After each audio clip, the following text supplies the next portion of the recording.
Why would you urge me not to vote for Trump? I'm curious and I have always an open mind. Where do I begin? Donald Trump has greatly accelerated the income and wealth disparity in this country. It's something that I actually think is unconscionable and is one of the major problems that Americans are facing. He did this by offering permanent tax cuts to the top tax bracket, myself included, and also corporations. He also offered minor tax cuts to the working class Americans in an effort to justify the major tax cuts that the corporations of the wealthy were getting at a time when record high profits were happening for them regardless. He did not have to do that, but he did it regardless, and that was his signature legislative accomplishment. Donald Trump also undermined every single federal regulatory agency by directly appointing people who were tasked with destroying said agencies their entire fucking lives. Donald Trump is also unimaginably white nativist in his immigrant agenda, in his rhetoric towards migrants. He's dehumanized migrants actively and deliberately.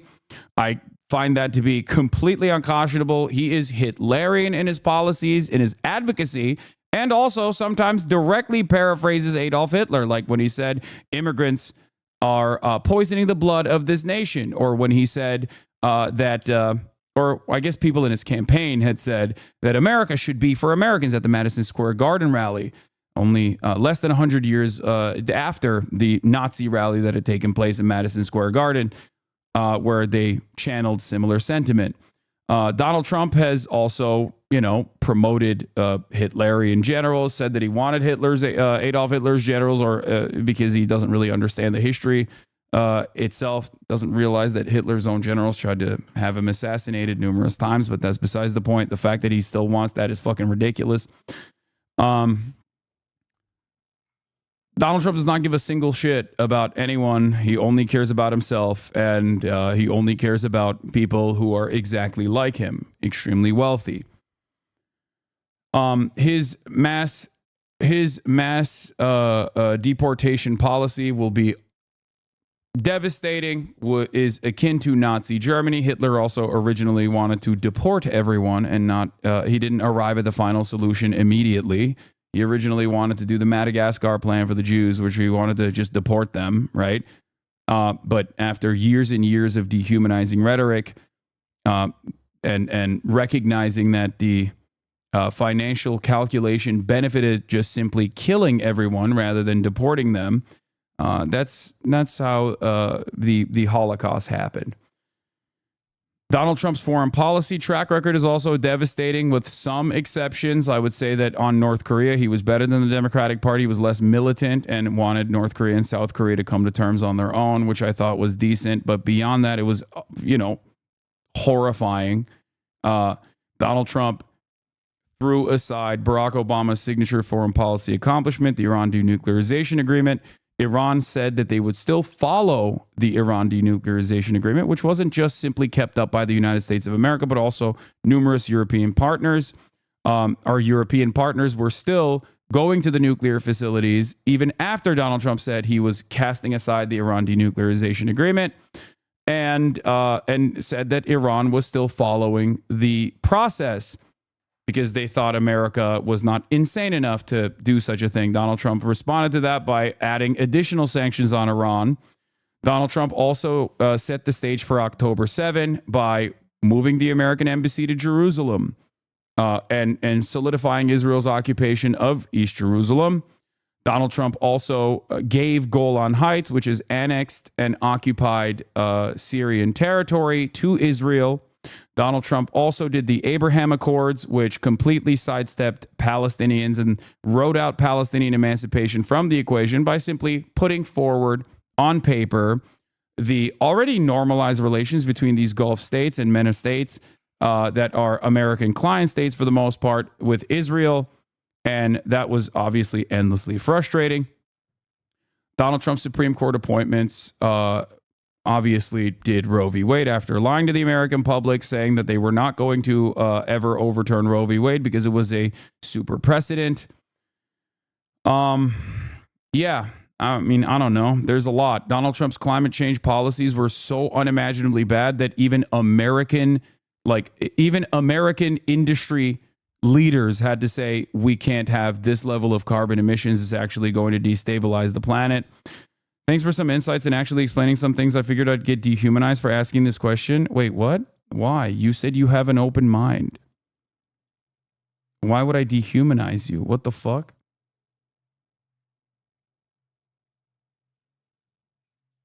Donald Trump's far-right Supreme Court has overturned the Chevron deference, greatly reducing the power of the federal regulatory agencies.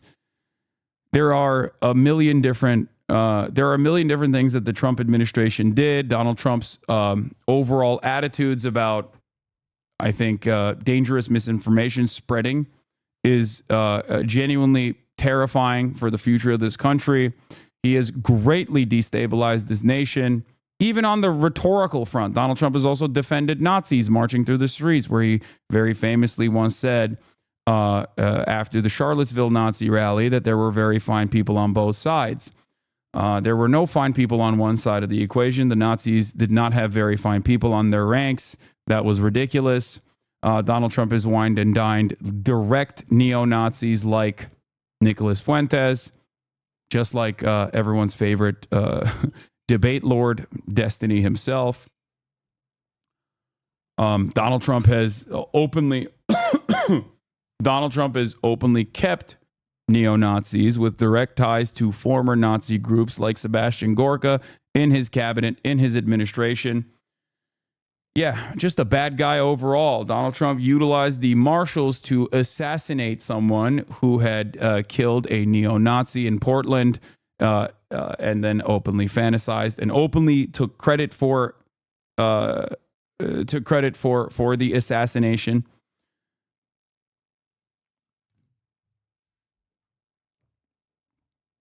What else?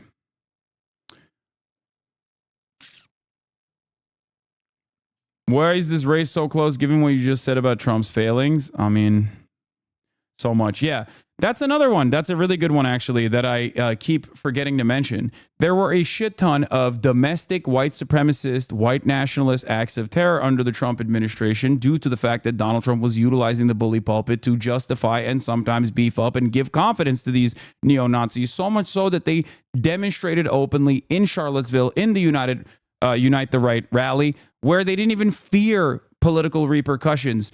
So much so that they fucking unmasked themselves deliberately. Donald Trump greatly accelerated drone strikes, even though he claimed to be a peaceful dove. On the domestic agenda, Donald Trump really revitalized the American Nazi movement that had remained nascent for quite some time. Gave them the confidence to basically operate in broad daylight, especially because Donald Trump's policies were so closely aligned with the neo-Nazi movement in the United States of America. So there's a lot of stuff that he did. I mean, his misinformation during COVID was pretty damaging. Probably killed a shit ton of his own supporters, honestly. And this is before we even get to January 6th. I mean, I do consider January 6th to be a very funny moment in American history, but like, if they were better organized, for example, that would not have been so funny. Luckily, it was all, diabetic HVAC business owners that were trying to climb over the fucking wall of the Capitol, and it didn't really go anywhere, but that doesn't change the reality that he still attempted to overturn the democratic results of an election that he lost. That was fucking insane. He also had a false elector ballot swap initiative that he was also working on the side.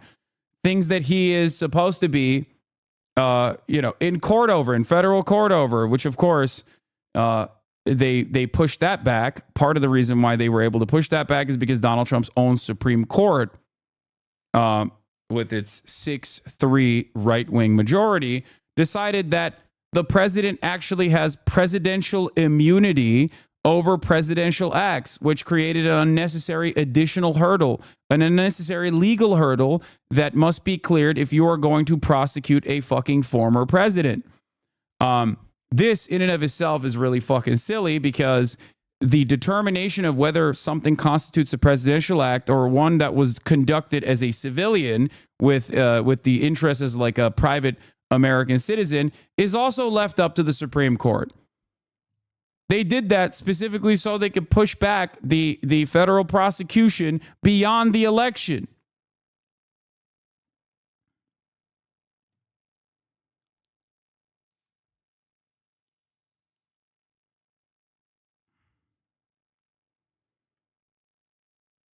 Anyway.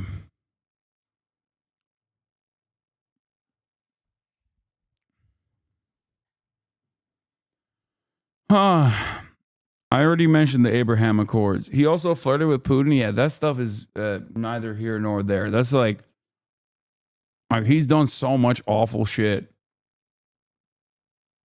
Like, I don't think personally Donald Trump is anti-NATO in the way that he presented himself. I think that stuff is like that stuff is silly. If he was so incredibly anti-NATO, then I don't think that the Biden administration would have continued some of the demands that he implemented, as far as like demanding that our NATO partners put more in to their own defenses, for example. Yeah, Donald Trump never actually pulled out of Afghanistan despite claiming to be a peaceful dove. He actually secured an Afghan withdrawal agreement, sidestepping the puppet administration of the Afghan government and directly speaking to the Taliban leadership, which he released out of prison, by the way, which wouldn't necessarily be a problem if he had continued along the Afghan withdrawal, which he never actually demonstrated political courage to do. Joe Biden actually did demonstrate political courage and withdrew out of Afghanistan. And then Donald Trump used that withdrawal to fucking attack him over and over again.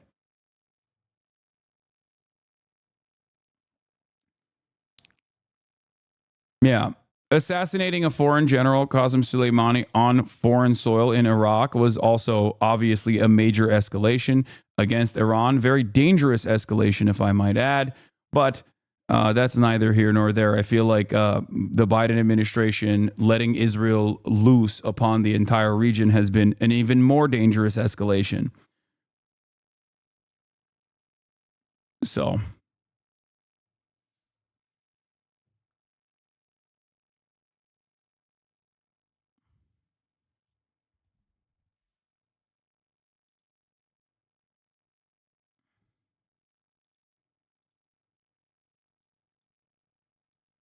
what policies would you say Donald Trump has done that hurt largely the economy enough for someone who's in your tax bracket would make them second guess Trump's ability to make the economy more prosperous? I don't think I'm in agreement with other people in my tax bracket, first and foremost. Let me just say. Secondly, there is a reason why there are a lot of very wealthy Americans who are terrified of a Trump administration, and that is volatility. Okay? Donald Trump is an uncontrollable demon. Okay? He is so self-interested and he's so malleable in many respects that he can do anything and everything at any moment. This creates volatility. Volatility, to a certain degree, can be beneficial for wealthy people, but volatility beyond a certain level creates instability, which is not good for profits overall.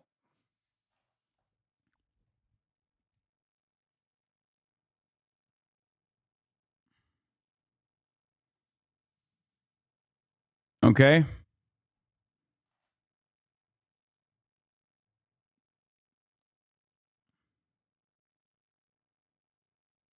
Oh my God, he was already president?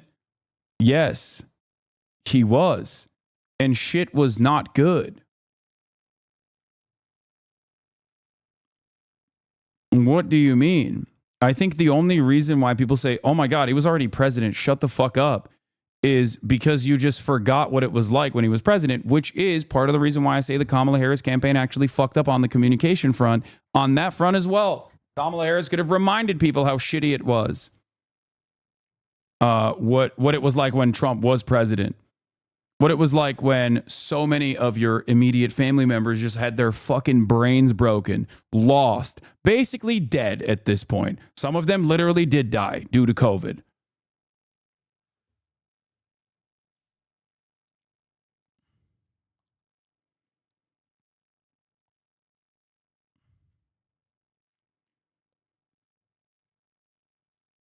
Anyway, people have a lot of short memories, but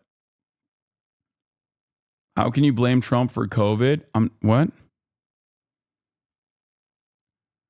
I'm not blaming Trump for COVID existing. I'm blaming Trump for not taking adequate countermeasures and routinely spreading misinformation about how to deal with COVID in directly at odds with the professionals that he had hired in his administration to deal with it.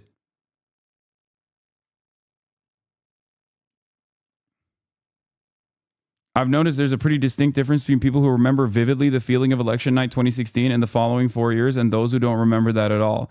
It's understandable. I think we have short-term memory, and it's made especially worse by the social media cycle that just like hypes things up for 24-hour time frames, and then you forget about it immediately.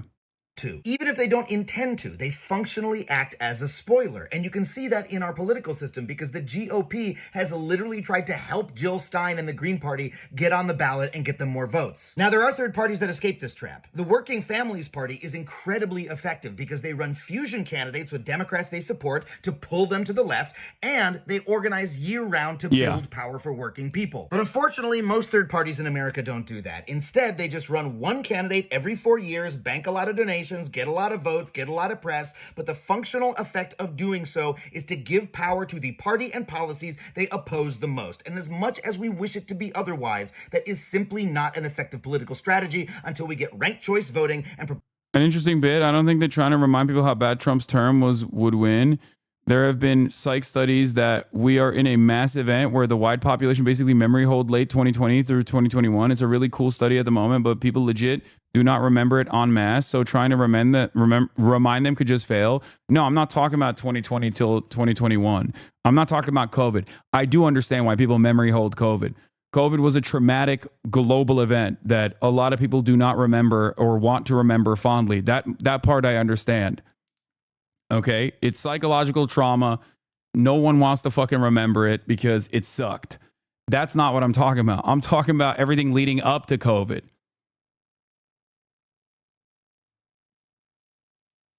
I'm talking about virtually everything leading up to COVID. That's why like Charlottesville and like the misinformation, like the utilization of the bully pulpit. These are significant things.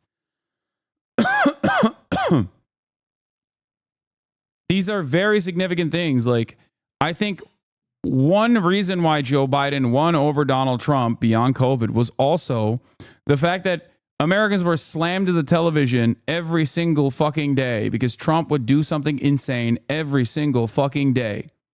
Okay? It's impossible to remember every single thing that he's done. Here, I'll give you an example. Many people in here are probably going to be shocked when they find out that Donald Trump early on in 2016 claimed that a Mexican-American judge could not preside over his case because he was of Mexican background. That is just pure racism, okay? Pure fucking racism. That is not even a thing that people probably remember because there was a million other things that he has said,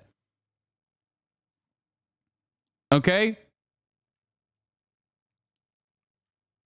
It like doesn't even fucking track with a gorillion different things that Donald Trump has said.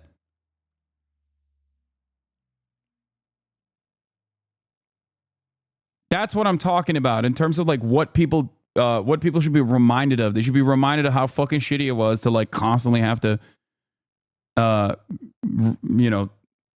pay attention to what the fuck the president was saying. Anyway. Proportional representation in America, which God willing, we will have one day. All right, let's continue. It's sort of low-key the third most important data point this week after Seltzer and New York Times Siena. Univision poll, Latino voters, Harris 64%, Trump 30%. 69% said the Puerto Rico garbage remark was more racist than humorous. Yeah. Remember, permissible racism, you go above that and people go, no, that's unacceptable. That's seemingly what was the straw that broke the camel's back. Okay? Donald Trump was doing fantastic outreach to Latino voters across the board, okay, all around the country. GOP, Texas GOP Latino outreach is like basically a national thing now. It's the national outreach strategy of the Republican Party. And it seemed like a lot of people, a lot of Latinos did not care about Donald Trump saying, like, we're going to fucking kill every undocumented migrant. We're going to deport them. We're going to deport tens of millions of them, and it's going to be awesome. They didn't care about it because no one understands one, how this policy would be implemented and how violent that policy would be. And no one understands what the underlying sentiment is for why we must have that policy to begin with. It's white supremacy through and through. Okay? Latinos did not care about it across the board, at least in the way that they were being polled up until the fucking Tony Hinchcliffe pivotal moment. It is pretty funny that is like something that shook a lot of people into going, oh my God, wait a minute, these guys are actually racist. Because for many Americans across the board, regardless of their fucking background, they don't understand the violence that the policy that they're advocating for will cause. They don't understand how that will actually impact them personally. And the greatest example of this is abortion. Okay? The greatest example of this is fucking abortion. So many goddamn dumbass Republicans were like, yeah, no, it's actually, it's fantastic. Yeah, I don't care. I'm pro-life. I'm pro-life. I'm pro-life. It's probably fine that, Trump is pro-life. I like that, actually. And then Roe v. Wade was overturned, and they're like, oh my God, I never really thought that my daughter would need a fucking abortion due to a medical emergency, and now she might fucking die. Because people do not have the capacity to understand what the policies they're fucking voting for look like when it is in practice. Okay? That's it.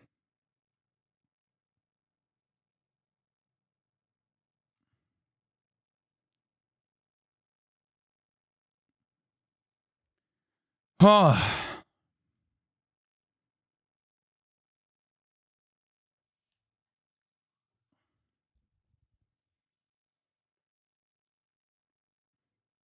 A lot of Republican policy revolves around pure selfishness.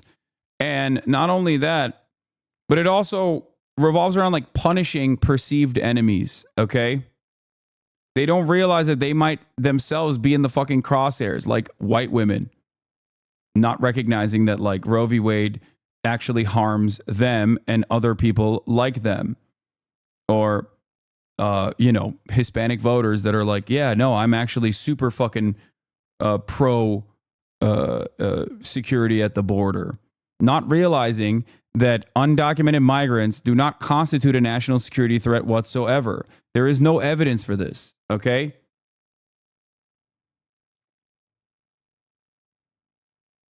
Correct me if I'm wrong, but every state where abortion is illegal, there's a life exception for abortion. Brother, there is no reason for abortion to be illegal. Every single state has now voted, when given the opportunity, to legalize abortion again. The fuck are you talking about? And women are still dying regardless of the life exception. Because when you add an unnecessary medical hurdle, an unnecessary legal hurdle to a routine medical process, doctors are understandably not going to follow through on this procedure because they're fucking worried about repercussions. Like, what are you talking about? Yeah, a teenager just died last week in Texas. Like, what are we doing? So stupid. Yeah, I'm about to fucking die on my way to the emergency room. But hold up, let me get a fucking approval from a Republican judge before that's allowed. A pregnant teenager died after trying to get care in 3 visits to Texas emergency rooms. It took 3 ER visits in 20 hours before a hospital admitted Nevaeh Crane, 18, as her condition worsened. Doctors insisted on 2 ultrasounds to confirm fetal demise. She's one of at least 2 Texan women who died under the state's abortion ban.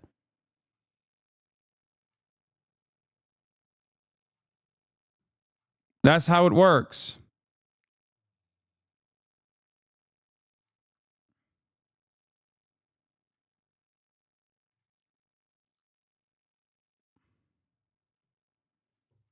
How the fuck is this still a question? Like, I don't understand.